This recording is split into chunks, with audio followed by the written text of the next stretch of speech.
हिंदू गोटे धर्म नुहे। हाँ बंधुगण, आपण माने ठीक शुणिले।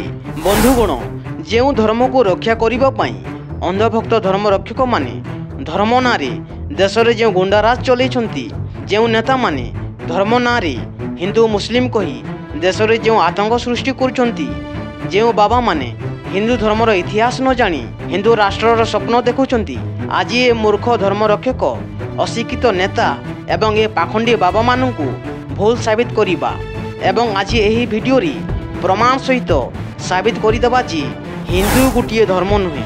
बंधुगण, ए अंधभक्त माने हिंदू धर्मर इतिहास जानी नांती। सेमानंठारे ना शास्त्रर ज्ञान अच्छी ना तांगठारे इतिहासर ज्ञान अच्छी। से माने केवल निजको हिंदू हिंदू कही देश में नफरतर मुंजी बुड़ुछंती।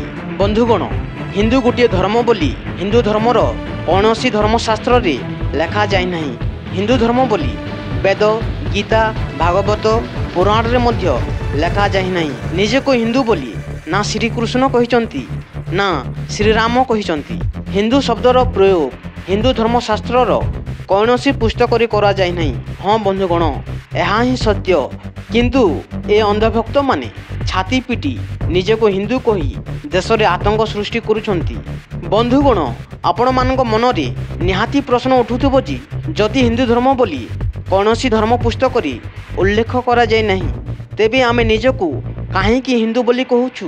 हाँ बंधुगण, यही प्रश्नर उत्तर जानिबाकू हेली आमको इतिहास पढ़िबाकू हेबो।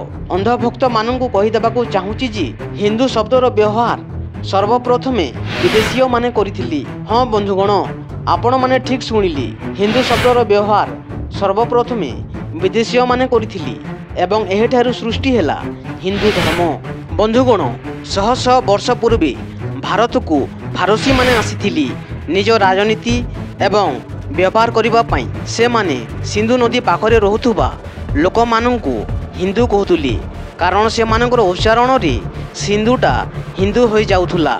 हिंदू शब्द सर्वप्रथमे फारसी माने करिथिली, कारण से मानक उच्चारण भूल हेबारु से माने सिंधु को हिंदू कहतुली एवं एहिठारु जन्म हेला हिंदू धर्म।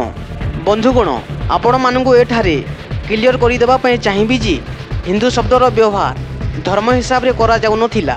फारसी माने केवल परिचय भाव में व्यवहार करुथुली एवं सिंधु नदी पाखरे रहुथुबा लोक माने निज परिचय पाई निजको हिंदू बोली कहतुली। बंधुगण, धीरे धीरे समय बीती जिबा परे भारत को ब्रिटिशर माने आसिली। ब्रिटिशर माने एही हिंदू परिचय को धर्म रे परिवर्तन करिदेली एवं एही ठारू जन्म हेला हिंदू धर्म। बंधुगण, हिंदू धर्मर प्रकृत धर्म हेउची सनातन धर्म। हेले ए अंधभक्त माने निजको हिंदू कहउचंती, विदेशी शब्दर व्यवहार करी निजको महान भावुचंती। आउ ए हिंदू धर्म रक्षक नेता एवं ए बाबा सन्त माने धर्म नारी धर्म धंदा चलई आम भारत रे आतंकवाद चलैछंती। संविधान विरुद्ध रे जाई संविधान अपमान करी हिंदू राष्ट्रर स्वप्न देखुचंती। हाय हाय रे अंधभक्त माने, तुमको टिके लाज लागू। तो बंधुगण, आपण माने जानिले हिंदू धर्मर जन्म किपरि हेला।